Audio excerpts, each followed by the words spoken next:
بسم اللہ الرحمن الرحیم۔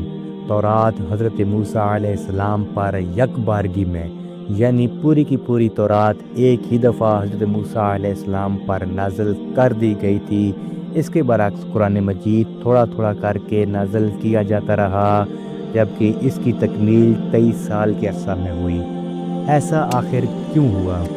قرآن مجید کو آخر تھوڑا تھوڑا کر کے نازل کیوں کیا جاتا رہا؟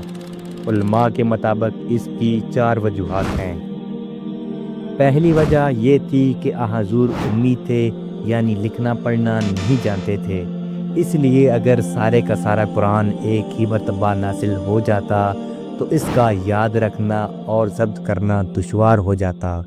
اس کے برخلاف حضرت موسیٰ علیہ السلام لکھنا پڑھنا جانتے تھے، اس لیے ان پر تورات ایک ہی مرتبہ نازل کر دی گئی۔ دوسری وجہ علماء یہ بیان کرتے ہیں کہ اگر پورے کا پورا قرآن ایک ہی دفعہ نازل ہو جاتا تو اس کے تمام احکام کی پابندی فوراً لازم ہو جاتی اور امت پر یہ کام بہت دشوار گزرتا۔ علماء کے مطابق تیسری وجہ یہ تھی کہ حضور صلی اللہ علیہ وآلہ وسلم کو اپنی قوم کی طرف سے ہر روز نئی اذیتیں برداشت کرنی پڑتی تھیں۔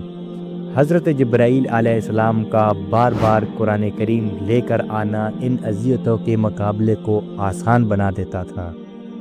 جبکہ چوتھی وجہ علماء یہ بیان کرتے ہیں کہ قرآن کریم کا ایک بڑا حصہ لوگوں کے سوالوں کے جواب اور مختلف واقعات سے متعلق ہے، اس لیے ان آیتوں کا نزول اسی وقت مناسب تھا جس وقت وہ سوال کیے گئے یا جب وہ واقعات پیش آئے۔